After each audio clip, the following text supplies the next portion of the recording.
Thank you for joining Wars of the Roses as we begin with Part 1, Introduction from the Adepts in the Eastern Esoteric Tradition by Manly Palmer Hall, Part 3, The Sages of China.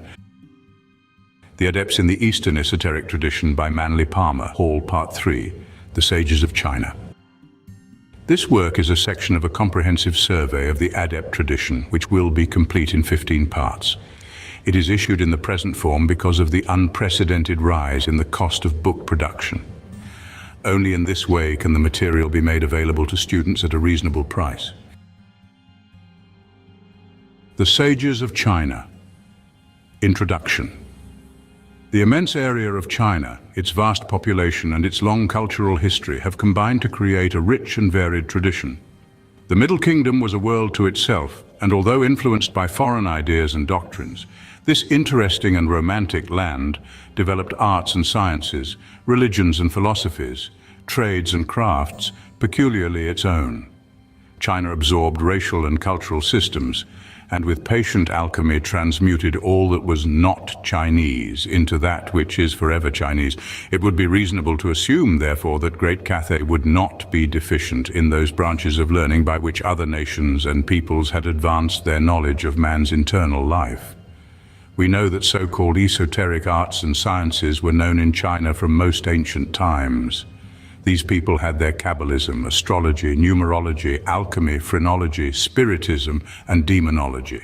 Their ancient writings abound in hints and intimations bearing upon secret disciplines of the mind and body intended to cultivate extrasensory perceptions and the spiritual potentials of man.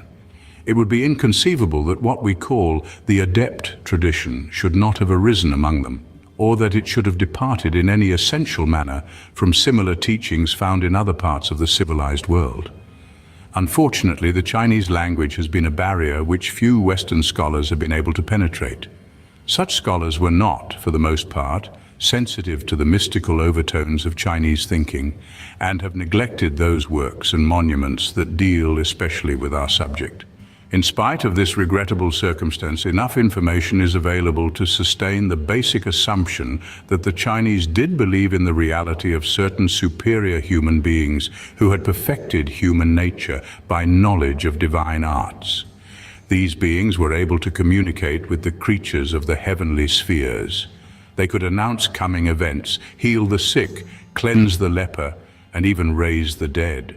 In all cases, they claimed to participate in a secret body of learning available only to those who accepted the disciplines of qualified teachers and became disciples of the masters or sages who had retired from the world and renounced possession and ambition.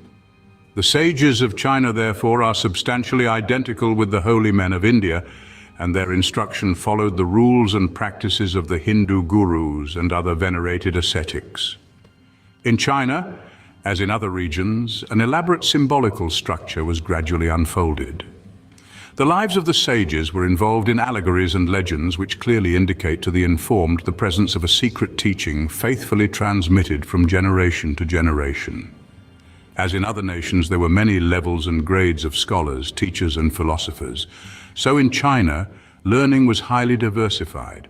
The mystical arts attracted only a certain class or type, and the principal exponents of Chinese esotericism were regarded as being set apart from ordinary mortals. The same was true in Egypt, Greece, and Persia.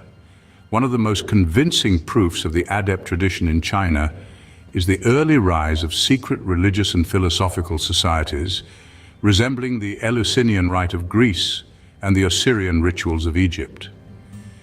These Chinese fraternities absorbed into themselves the principal symbolism of Taoism, Confucianism, and Buddhism, and fashioned therefrom a rich tapestry of ceremonial procedures.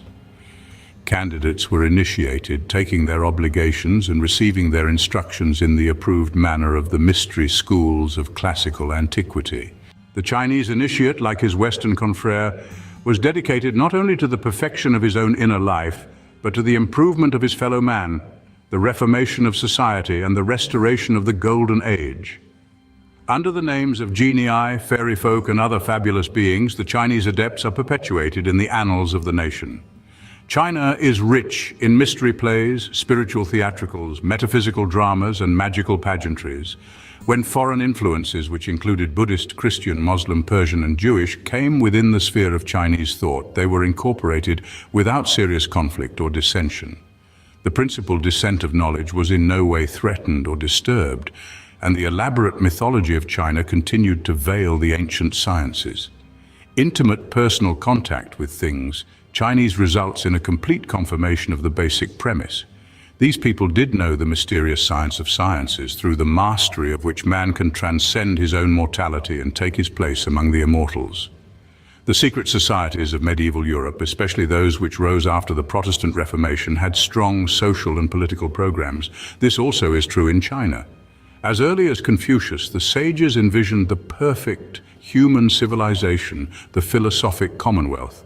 They believed that a hierarchy of illumined human beings, acting as intermediaries between the gods and ordinary mortals, was laboring continuously with divine sanction and approval to bring about the regeneration of society.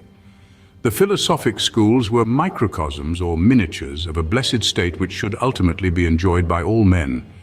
The Chinese sages, therefore, belonged to the order of the builders, for they too were fashioning their everlasting house without the voice of workmen or the sound of hammers.